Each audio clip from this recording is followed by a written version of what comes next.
mình nghĩ mẹ cái đó phá rồi mình bạn ngồi hơn tay ai mình em vâng ấy nắng và tin đi vâng ấy nâu ai mình nông điên ngô cô ê na ra đâu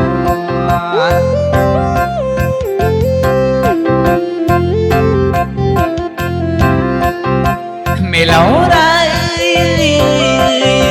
kỳ đun đi nóng cơ vai nhẹ mẹ lâu ra mình nghĩ đun đã để nóng hờ đi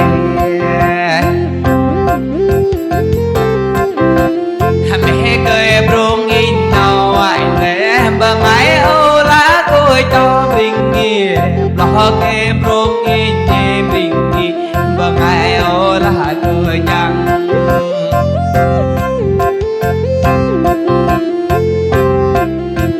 hãy dưới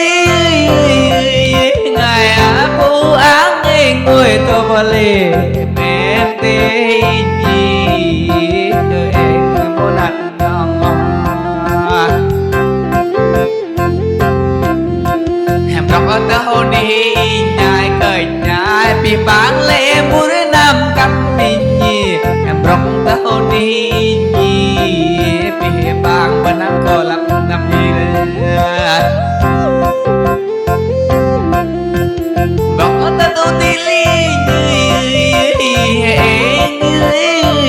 mình nghe mình đi ba đây cô mình nghĩ rồi làm mà thế dìm đi bây giờ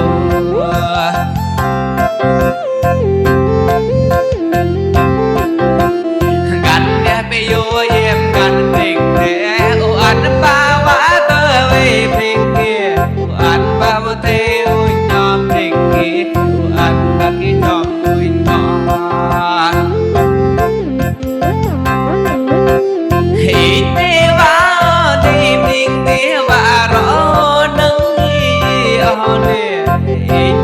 khấn ra vai ở đây cứ cần bắn về phô mà cô tầng ở đây xa mà đồ mình để lấy đi giữa cô ai mình bà đi khăn hơi ai mình ai cô ấy kỳ mà hãy cô má mơ sớm mình nghe đòn để ba đi cô tầng ở đây hãy mơ răng mơ sớm mình nghĩ cô này mong cái tổ này hẹn lại cô in nhảy mình ai cô nói hút cô ý tí rong rinh nhỉ hẹn nông cỡ cấp này mình ai cô này say cô in tu kẹt mà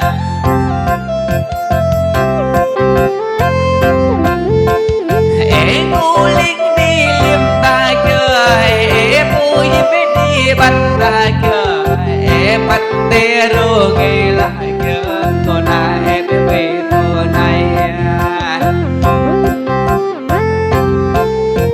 và ngày đã nào thêm mình nghe lắng tí bốc em ơi mình nghe em lòng lê câu em mình nghe vì lo để lại mình nghe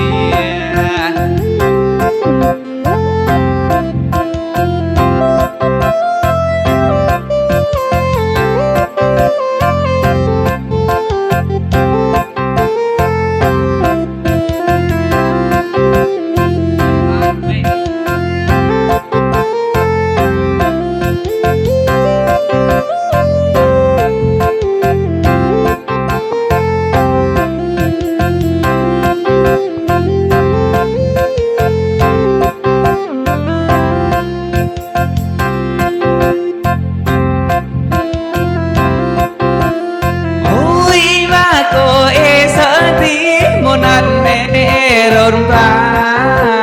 in và cô e sơ em bài nông thơ gắn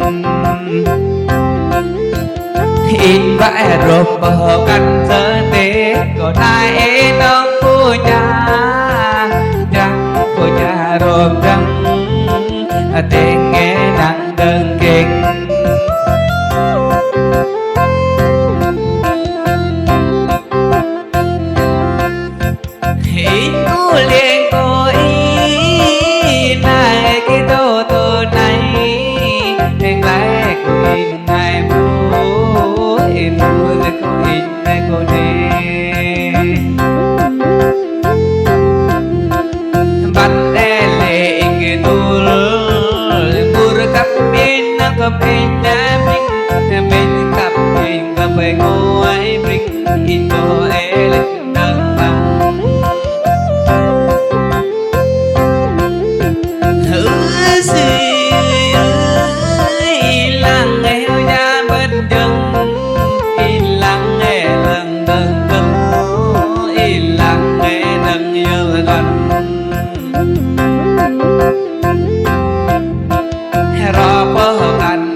cờ tam y nhi ngài con phân hót lời biết nghi ngót tiếng gặp ơn nghệt nhiệt căng ý nặng lại có hề ai biết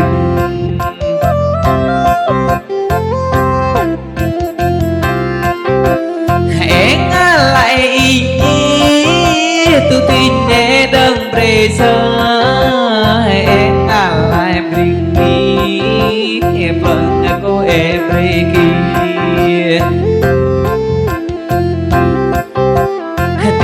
tơ tơ rồi đi nhà em ring tổ tin dễ ngắm như đưa thăm ring in bắt đẹp lòng đề này em lòng này với ngày đẹp lòng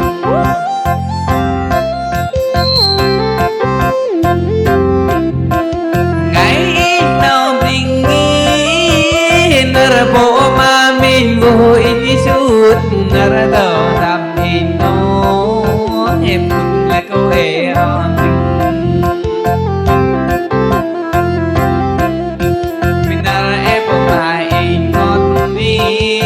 lại thế nơ ôi tôi chính là cô em mình một tí để lấy cô đầm cô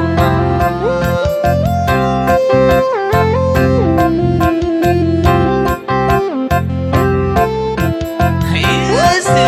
em nghĩ bố là cô em lắm đi bố em lắm em nghĩ bố em có thể làm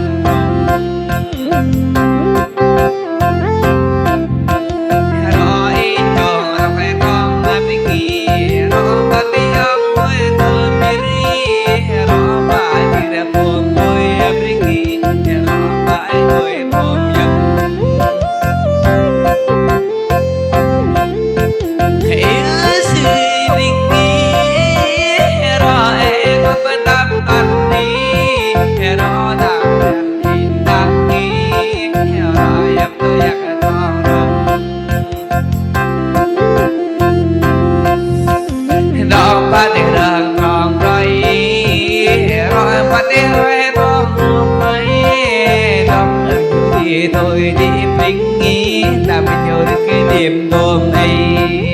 đi bật